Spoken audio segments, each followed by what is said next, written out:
Hola, buenos días Mario, buenos días a toda la audiencia y a todo el equipo de Radiográfica, a los compañeros y compañeras de la radio. Gracias por estar aquí con nosotros. Bueno, continúa el juicio político y con novedades en esta última sesión. Sí, el juicio político continúa a paso firme.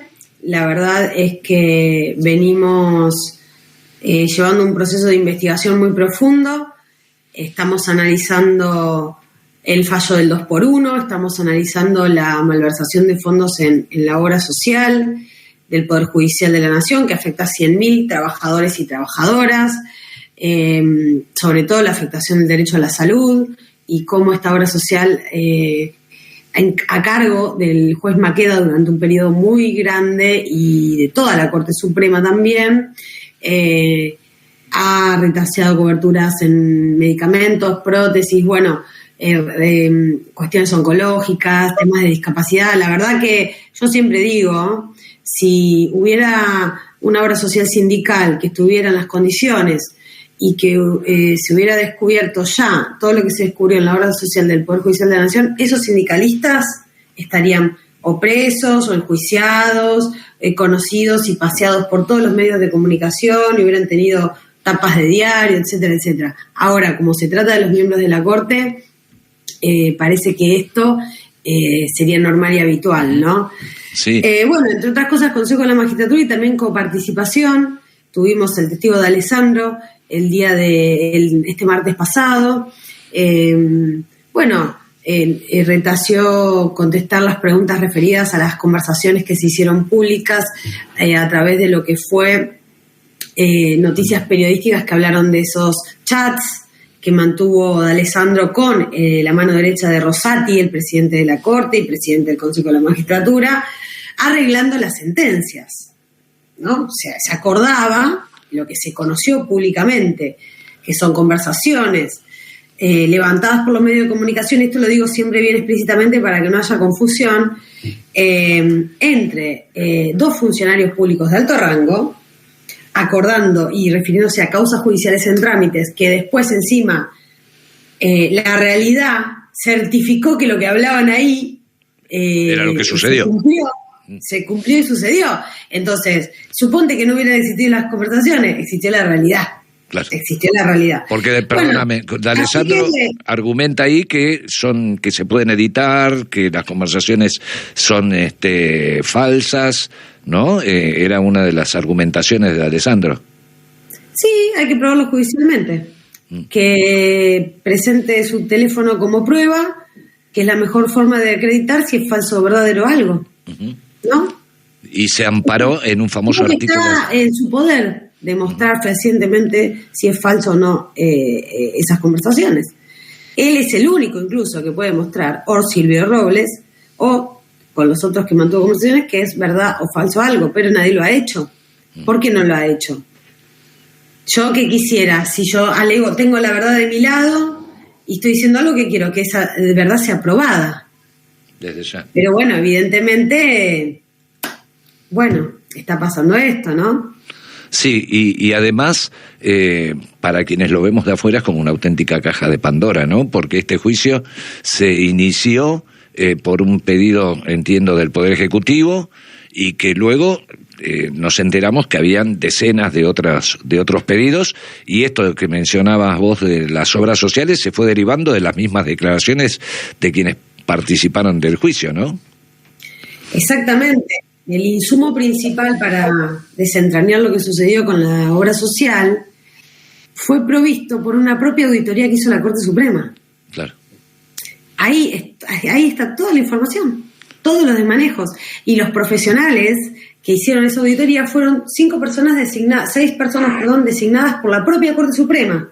Claro. O sea, no hubo ni un kirchnerista ahí. Claro, no estaba en las motivaciones originales del pedido de juicio. Apareció y siguen apareciendo causas. No, fue un pedido que hicieron los diputados de extracción sindical, María Rosa Martínez y Pablo Carno. Claro. Y denuncias que venimos realizando desde el CITRAJU desde hace mucho tiempo constituyeron el insumo principal para elaborar ese pedido de juicio político. Uh-huh. Y acompaña en estas causales, Vanessa, el tema del Consejo de la Magistratura también, ¿no? Como otro de los aspectos a investigar. Así es. Explícalo, porque es de una extrema gravedad y me parece que no está en el manejo público, por ahí la importancia que tiene. Bueno, mira, el Consejo de la Magistratura, ¿para qué sirve, no?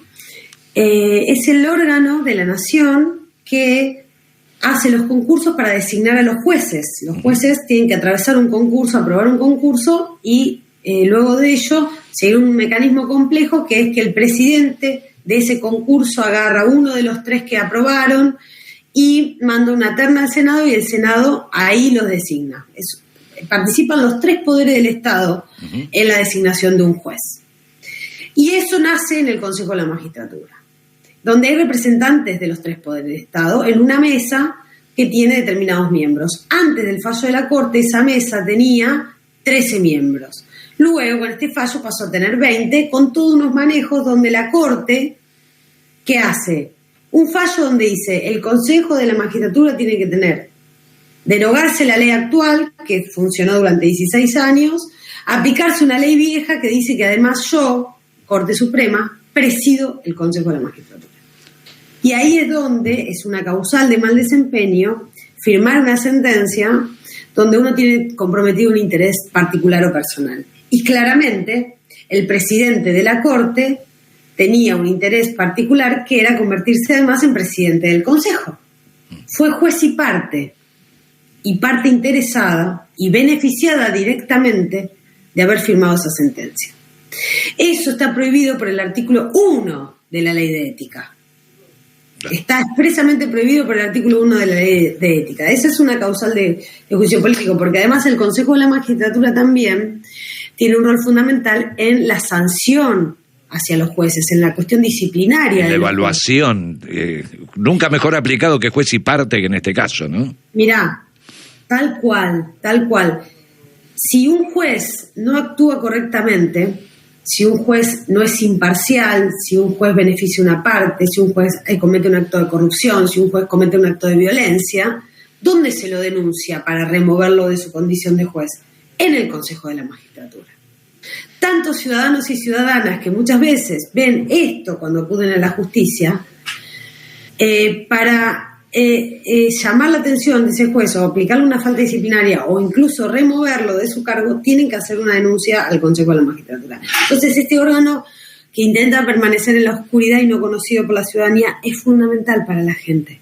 Es fundamental para la gente. Es la garantía que tiene el ciudadano o la ciudadana de obtener la administración de justicia, ni más ni menos. Y de controlar al que controla. Pasamos también, porque fue muy activa estos días, Vanessa, sobre todo después de la PASO, un vértigo que después me gustaría conocer tu análisis, pero bueno, el gobierno, después de la devaluación que tuvo que darse del 22% del lunes siguiente a las PASO, el gobierno anunció una serie de medidas, suma fija, aumento de jubilaciones, acuerdo de precios, y bueno, todo el debate que se generó después con gobernadores, intendentes, empresarios mismos. ¿Cómo ordenamos este tablero? Primero, reivindicar las medidas que tomó el ministro de Economía y nuestro candidato de Unión por la Patria a presidente de la Nación, Sergio Tomás Massa.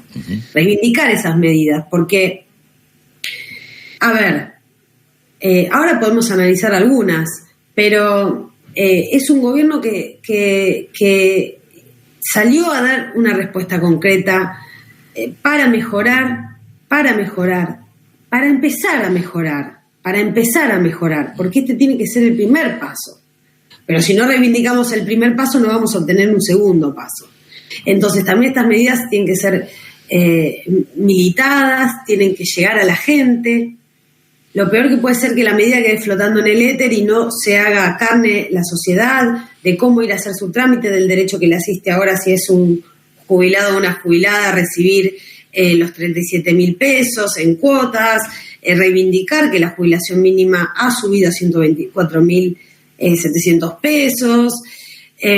Los créditos son muy importantes. Esto tiene que conocer la gente que va a tener acceso a créditos, jubilados y trabajadores y trabajadoras en actividad que superan los 400.000 pesos y estos créditos también te sirven van a tener una tasa subsidiada del 50%, es decir, es la mitad del interés que vos pagarías si pedís un crédito personal o el banco, como hacemos muchos trabajadores y trabajadoras cuando te endeudás con la tarjeta y te conviene el interés porque el interés de la tarjeta es mayor, y bueno, son mecanismos para la economía doméstica. Claro, y de defenderse de la usura por ahí, porque muchos hogares argentinos están endeudados a tasas altísimas por emergencias, incluso hasta para comer en muchos casos, y esto hace que se pueda aliviar, ¿no? Que por lo menos combatir esa usura. Mira, los hogares argentinos, como siempre pasa en nuestro país, se endeudan a la par de la que se endeuda la patria. Claro. Por eso cuando queremos explicar el estado de situación de endeudamiento que tiene la Argentina y el peso del FMI sobre el digital de la economía, para mí lo mejor es decir, miremos los hogares obreros de la Argentina, los hogares de trabajadores y trabajadoras. Así de endeudados están los hogares, así de endeudado está la patria. Por eso cuando Cristina dejó el gobierno, y esto lo dijo Duhovne, cuando Cristina dejó el gobierno, dejó un gobierno desendeudado al nivel Producto Bruto y al nivel hogares y a nivel empresas.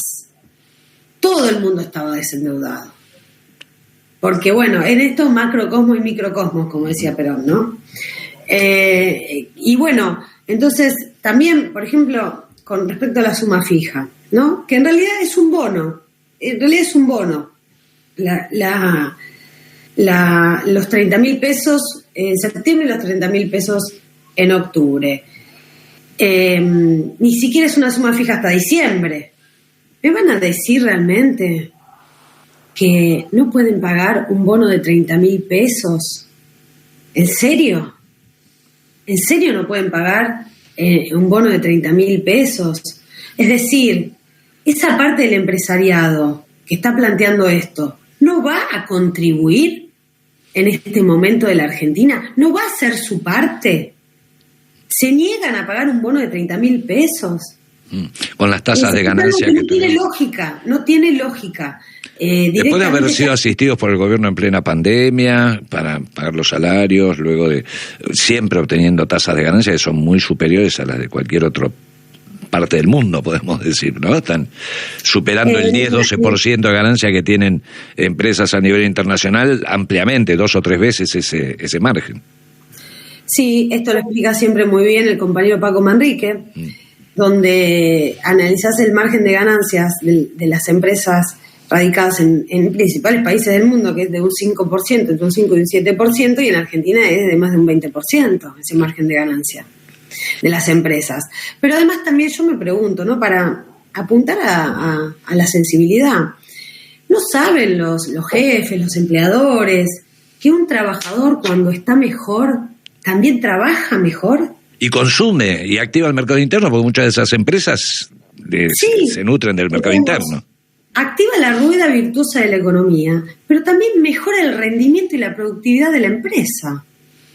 No solamente que le incrementa la ganancia a la empresa, sino que le mejora la productividad, porque un trabajador, una trabajadora, cuando está mejor en su vida, cuando no está endeudado, cuando puede afrontar la cotidianidad, cuando puede llegar a fin de mes, va a trabajar mejor.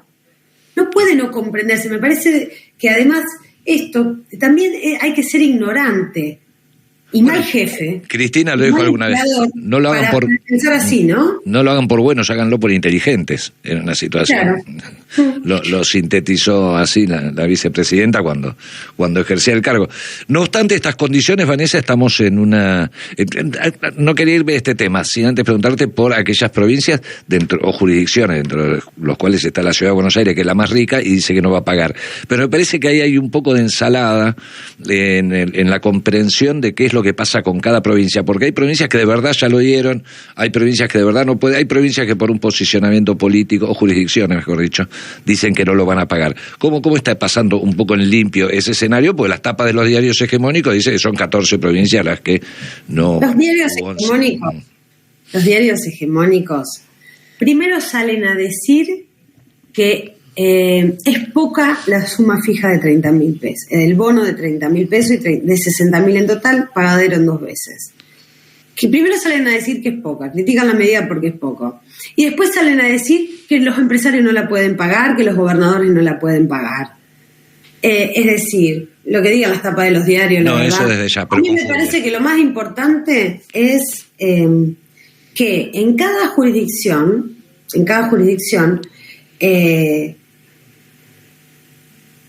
se respete, por supuesto, la determinación que haga no solo el gobernador, sino también las organizaciones sindicales de cada jurisdicción. Tiene que haber un acuerdo ahí. Uh-huh. Eso es importante, tiene que haber un acuerdo. Y también creo, sin dejar de respetar esta autonomía que corresponde, que a veces, viste, dejás de pagar una resma un mes, 2 meses y poder pagar este bono. También hay que ver las prioridades del momento y cómo readecuar los recursos para que las prioridades estén satisfechas, ¿no? Desde ya. Y bueno, mira, yo creo que hay algo muy importante que también estamos atravesando, digamos, tenemos las medidas, tenemos que salir a explicarlas, tenemos que militarlas, porque tiene que ser un comienzo de mejora. Si nosotros y nosotras entendemos que faltan medidas, bueno, pero hay que empezar por algo. Si nosotros no reivindicamos este primer paso, no vamos a tener un segundo paso. Así que hay que empezar dando este primer paso para que después venga el segundo. Por eso hay que defenderlas, por eso hay que cumplirlas y ejecutarlas. Esto es muy importante también. Sí, termina, perdón. No, y después también creo que bueno, estamos en una radio también que reivindica mucho el rol del pueblo, el rol del peronismo en la historia, el rol del movimiento obrero. En ese sentido nosotros no podemos desconocer que tenemos conducción. Nosotros tenemos conducción en este momento, y es Cristina Fernández de Kirchner.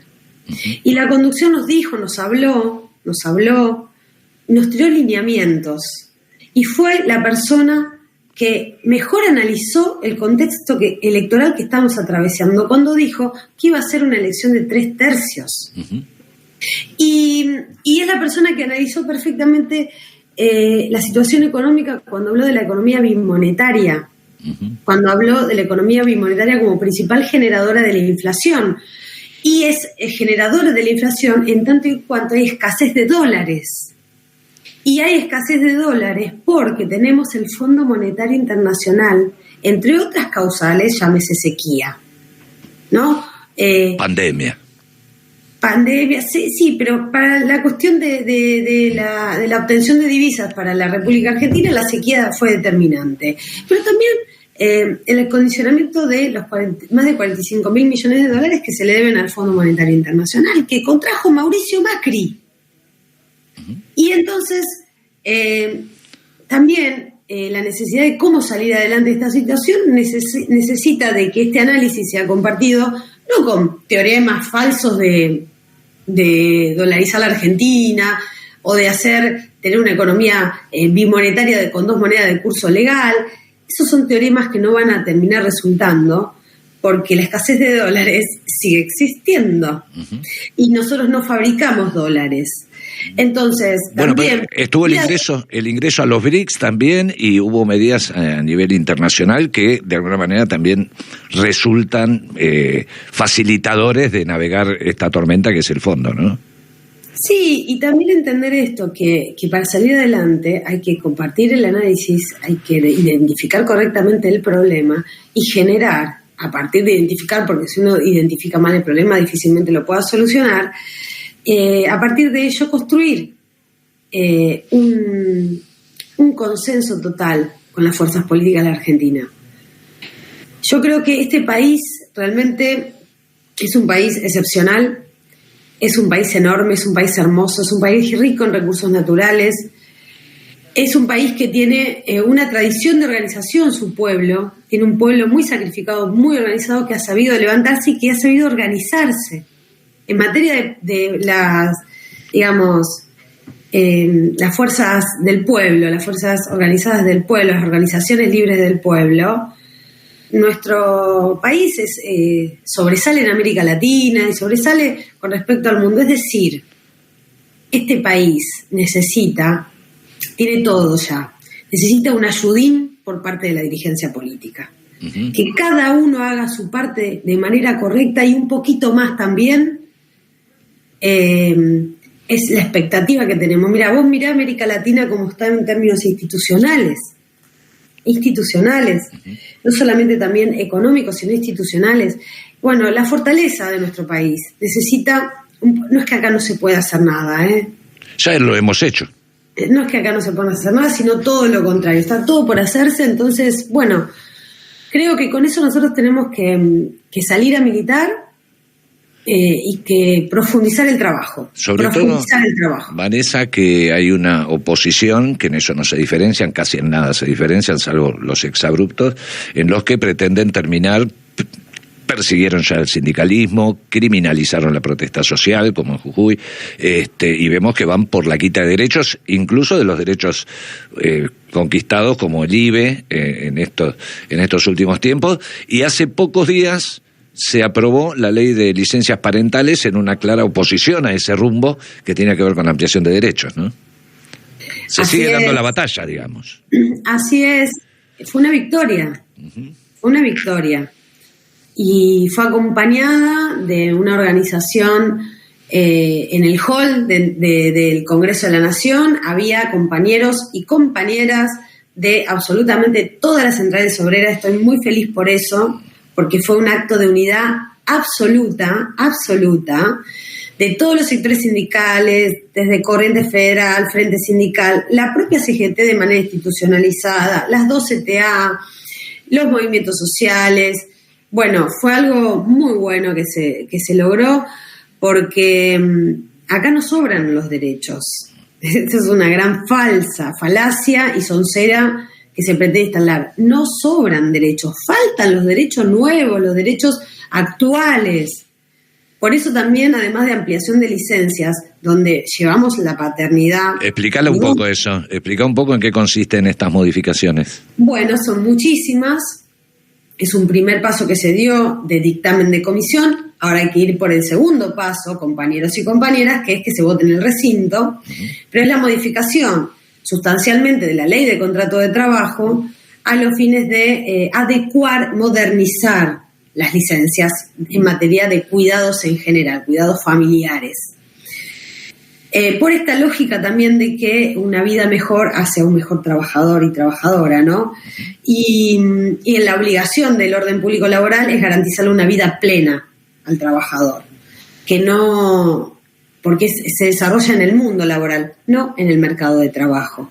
El mercado de trabajo es un concepto errado para hablar sobre las relaciones laborales. El concepto acertado es mundo laboral. Porque si las lógicas son del mercado, vamos a tener malos resultados. Las lógicas para las relaciones laborales tienen que ser las de la humanidad, el humanismo, ¿no? Y bueno, en ese sentido ampliamos la licencia por paternidad, llamándola no gestante, de 2 días a 45 días. Incrementamos licencias por cuidados en razones de familiar enfermo, cuidado de hijo. Incrementamos también la de gestante, que pasó a ser de 126 días. Creamos por primera vez, porque esto existía en algunos convenios colectivos de trabajo, por ejemplo en el nuestro, pero también en otros, que es la licencia por adopción. Hoy había 0 días por adopción. O sea, querías adoptar a alguien y bueno, fíjate cómo haces. Si esos momentos del cuidado, de la primera vinculación, te tocan en horario laboral. Y bueno, sí que se dio ese paso, entre otras tantas, ¿no? También por discapacidad, bueno. Además que cada medida impacta sobre esto que decís vos, ¿no? El mundo laboral, porque como varón trabajador de otras generaciones, al segundo día de tener un niño o una niña, tenés que ir a laburar y ese vínculo no se construye y es un bajón para el laburante, para el papá. Es un bajón. Y por otro lado, también pone o empareja las condiciones para que las personas gestantes accedan a un laburo, porque muchas veces dicen, bueno, sos mujer y no, la prioridad la tiene un varón, pues vos vas a faltar, vas a tener... Entonces como que empareja, porque la tarea de cuidado, teniendo licencia también, el compañere puede estar en condiciones más parejas de postularse, ¿no? Sí, también esto lo hicimos extensivo a el monotributo. ¿De qué manera? No como una licencia, sino como una asignación familiar. Es decir, garantizando la protección del Estado al momento en que una vida llega a la familia, ¿no? Es una obligación del Estado en materia de seguridad social, entonces lo hicimos de esta manera. ¿Por qué? Porque tampoco hay que convalidar el fraude laboral, claro, ¿no? Porque un monotributista, ¿qué derechos le corresponden? 1, 2, 3, ¿cuántos derechos le corresponde a un monotributista que debería ser planta permanente, suponte? Te hago la pregunta, ¿qué derecho le corresponde a un monotributista? Y no. ¿Cuál le corresponde? ¿Cuál es el deber ser? ¿Cuál debería ser? Y debería tener los mismos derechos que cualquier trabajador o trabajadora. Exactamente. No tendría que haber diferencias. El monotributista debe tener todos los derechos. No algunos, todos. Los tiene porque su derecho le asiste. Que no se los garanticen, que no los pueda usufructuar, tiene que ver con que está en el marco de una relación encubierta. Claro. Por eso nosotros también tenemos que luchar para registrar. Y en esto todos los empleadores públicos y privados tenemos que hacer un plan de registración, ¿no? Esto es muy importante. Bueno, eso también porque el trabajo no registrado no solamente está en las empresas privadas, sino también está en el Estado. Claro. Y hay los poderes del Estado. Sí, y escuché creo que fue Heller en algún momento, que esta paradoja aparente que se da entre restaurantes llenos, fines de semana colmados y los índices que se señalan de pobreza es porque los números no cierran si no se ingresa la variable del trabajo negro, ¿no? Entre otras cosas. Vanessa, y ya para agradecerte y dejarte seguir con tus actividades, mañana 1 de septiembre se cumple en estos días y hay una convocatoria, una movilización por parte del colectivo Ni Una Menos para frente a tribunales para reclamar justicia.